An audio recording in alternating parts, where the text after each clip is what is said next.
Good morning students. आज हम करने जा रहे हैं वर्कशीट नंबर 31। वर्कशीट नंबर 31 त्रिभुज की सर्वांग समता के कुछ उदाहरणों को समझाया गया है। सबसे पहले हम इसमें अपना हेडिंग लिखेंगे, त्रिभुज की सर्वांग समता की कसौटियों की समझ। उसके बाद हम उसमें प्रश्न नंबर 1 लिखेंगे। प्रश्न नंबर 1 के ये नोट करने के बाद यहाँ पर इसका हल दिया हुआ है, ये सारा आपको नोट करना है। फिर नोट करने के बाद यहाँ पर फिर प्रश्न नंबर 2 दिया गया है, प्रश्न नंबर 2 को नोट करना है और फिर 2 प्रश्न दिए गए हैं, उन्हें हमें हल करना है। तो हम पहले प्रश्न नंबर 1 जो कि उदाहरण दिया गया है इसको समझ लेते हैं। उदाहरण नंबर 1 में कहा गया है कि हमारे पास 2 त्रिभुज हैं, एक त्रिभुज ABC है और एक त्रिभुज PQR है, जिसमें AD माध्यिका है। और माध्यिका क्या होती है? जो त्रिभुज की भुजा को 2 बराबर भागों में बांटती है। इसका मतलब ये BD की जो लंबाई है वो DC की लंबाई के बराबर है। इसी प्रकार QN की जो लंबाई है वो NR की लंबाई के बराबर है। तो हम इसको कह सकते हैं कि ये इसके बराबर है। अब इस क्वेश्चन में दिया गया है कि 2 भुजाएं AB और BC माध्यिका AD बराबर हैं PQ और QR माध्यिका PN के। तो क्या कहा गया है देखेंगे बेटा। इसमें ये कहा गया है कि आपकी जो ये वाली भुजा है AB ये PQ के बराबर है। ये जो AB भुजा है ये PQ इसकी लंबाई बराबर है और BC वाली जो भुजा है उसकी लंबाई QR के बराबर है। AB की लंबाई PQ के बराबर है और BC की लंबाई QR के बराबर है। माध्यिका AD की लंबाई PN के बराबर है। तो ये जो माध्यिका है AD बीच में लाइन जो खिंची हुई है ये PN के बराबर है। माध्यिका वो लाइन होती है जो अपोजिट यानी कि सम्मुख वाली लाइन को सम्मुख रेखा को 2 बराबर भागों में बांटती है। जैसे मान लीजिए एक त्रिभुज है, अगर मैं एक रेखा यहाँ से दूसरी लाइन की तरफ खींचूंगी तो अगर ये इसको 2 बराबर भागों में बांटेगी तो हम इसे माध्यिका कहेंगे। अगर मैं यहाँ से एक लाइन खींचूंगी जिसको 2 भागों में बांटेगी तो इसको भी माध्यिका कहेंगे।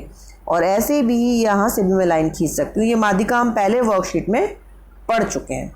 तो हम देखेंगे इसके क्वेश्चन में क्या कहा गया है। तो क्वेश्चन में हमें सिद्ध करना है कि त्रिभुज ABD ये वाला, ठीक है, सर्वांगसम है PQN। तो ये दोनों त्रिभुज सर्वांगसम के लिए हमें कोई ना कोई कसौटी लगानी है। तो हम देख सकते हैं कि इसकी एक भुजा AB बराबर है PQ के और दूसरी भुजा बराबर है इसके। अगर हम इसकी तीसरी भुजा को भी बराबर कर दें जो कि BD है तो क्या हो जाएगा? ये हमारा सर्वांगसम हो जाएगा।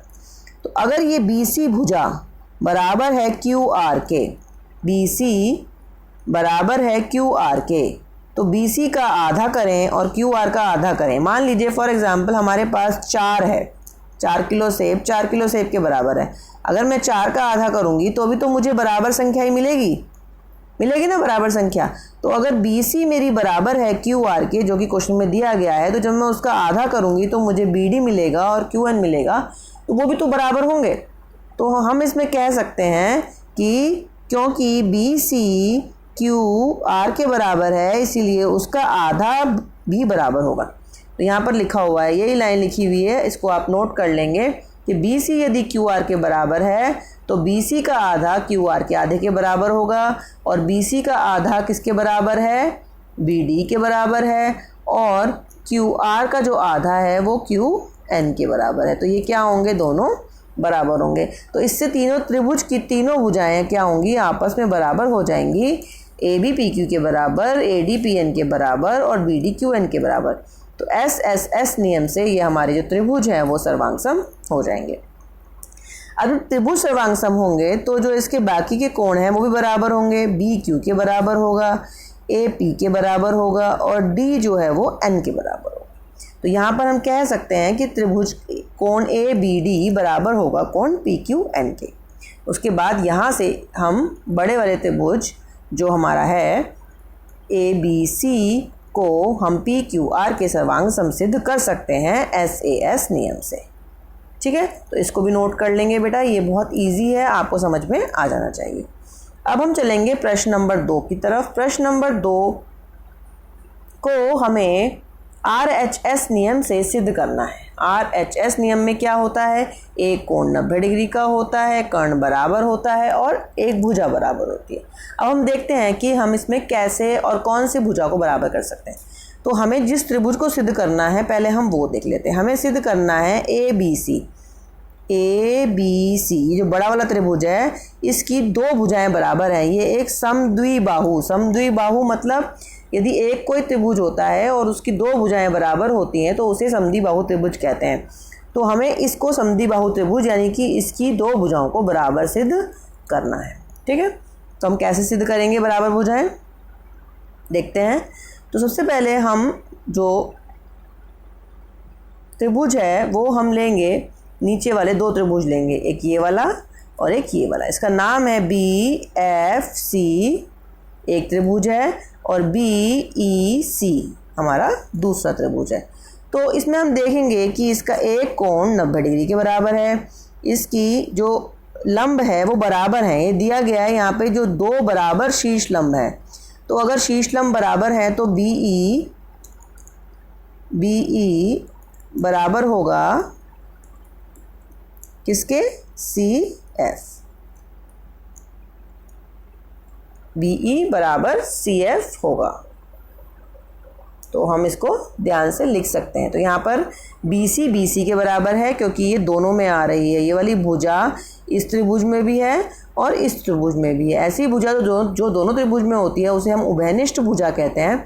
तो BC के बराबर है, कोण एक समकोण है और CF BE के बराबर है। तो RHS नियम से हमारा त्रिभुज सर्वांगसम हो जाएगा और जो इसके दो एंगल हैं, एंगल B और एंगल C बराबर हो जाएंगे बाई CPCT। और CPCT मतलब कि अगर 3 पार्ट बराबर हैं तो बाकी के 3 पार्ट भी बराबर हो जाएंगे। और अगर एंगल B बराबर है एंगल C के, कोण BC के बराबर है तो उसके सामने की भुजा AC बराबर होगी इसके सामने की भुजा AC के। दोबारा देख लेते हैं इसको। यदि ये कोण BC के बराबर है तो B के सामने की भुजा है AC जो कि बराबर होगी C के सामने की भुजा जो कि AB है। तो फिर हमारा त्रिभुज क्या हो जाएगा, हमारा त्रिभुज समद्विबाहु त्रिभुज हो जाएगा। ठीक है, तो इसके 2 प्रश्न हैं, अभ्यास प्रश्न है, इनको हल करना है और हल करके सभी बच्चों को भेजना है। देखें कैसे करेंगे इसके हल को। तो बेटा लिखते जाएंगे इसको स्टेप बाय स्टेप, बहुत इजी है। पहले इसकी हम आकृति बनाएंगे। हमारे पास एक त्रिभुज है जिसका नाम है ABC और इस त्रिभुज में एक शीर्षलंब है। शीर्षलंब वो होता है जो 90 डिग्री का कोण बनाता है। तो इसमें क्या दिया हुआ है, सबसे पहले हमें त्रिभुज कौन सा लेना है, हमें लेना है त्रिभुज, इसको D है हमारा, ये हमें लेना है ABD और ये लिखेंगे यहाँ पर हम त्रिभुज ACD। अब ABD में पहले हमें दिया है AB और AC बराबर हैं। फिर हमें दिया है, इसको हम कोण 1 और 2 लिख लेते हैं, हमारे लिए इजी होगा। कोण 1 बराबर है 2, हमें कोण का नाम नहीं लिखना पड़ता अगर हम उसको नंबर दे देते हैं। तो कोण 1 बराबर है कोण 2 के। अब बची तीसरी, हमारा ये H हो गया और ये हमारा R हो गया, बचा S। हमें RHS रूल लगाना है। R हो गया, H हो गया, S। तो ये जो AD लाइन है ये दोनों में उभयनिष्ठ है। अभी बताया था जब कोई लाइन दोनों में होती है तो उसको हम उभयनिष्ठ भुजा कहते हैं। तो AD बराबर AD, यहाँ पर उभयनिष्ठ हम इसके आगे लिख देंगे और इसके आगे क्या लिखेंगे हम 90 डिग्री लिख देंगे और इसके आगे हम क्या लिखेंगे, दिया है, क्योंकि ये हमें दिया गया है क्वेश्चन में कि AB बराबर AC है। उसके बाद हम यहाँ पर लिख देंगे त्रिभुज ABD सर्वांगसम का निशान त्रिभुज ACD। कौन से नियम से, यहाँ पर हम ब्रैकेट में लिख देंगे RHS।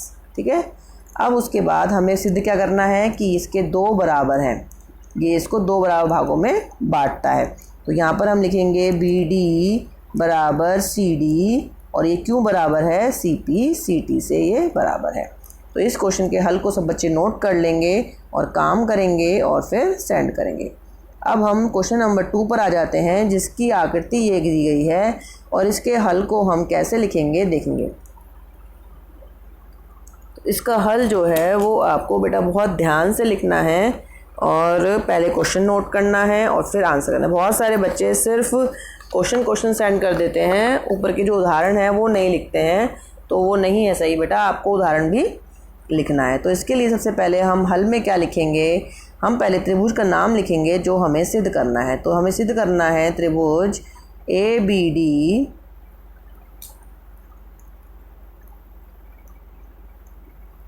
ABD और कौन सा त्रिभुज है दूसरा, त्रिभुज ACD। ये जो यहाँ पर लिखा होता है ना, हमें सर्वांग सम करना होता है, पहले हम उन्हीं त्रिभुज का नाम और लगा के लिखते हैं। अब उसमें से हमें क्या क्या पता है, AB बराबर AC, तो हम लिखेंगे यहाँ पर AB बराबर AC। क्यों, क्योंकि त्रिभुज ABC क्या है, समद्विबाहु है, समद्विबाहु त्रिभुज है।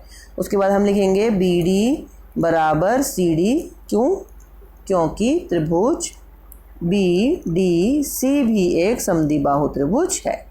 उसके बाद यहाँ पर हम देख सकते हैं कि इनके जो बीच की रेखा है AD, ये कॉमन है, उभयनिष्ठ है, तो AD बराबर AD, जैसे पिछले क्वेश्चन में था ना उभयनिष्ठ, ऐसे ही यहाँ भी आ जाएगा उभयनिष्ठ,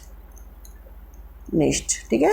उसके बाद हम लिख देंगे कि जो हमारा त्रिभुज है, त्रिभुज ABD, वो सर्वांगसम है त्रिभुज ACD, ठीक है, सर्वांगसम है। कौन से नियम से सर्वांगसम हुआ है ये, SSS। तो इस तरीके से हमारा क्वेश्चन नंबर 2 भी हो जाएगा, क्वेश्चन नंबर 1 भी हो जाएगा।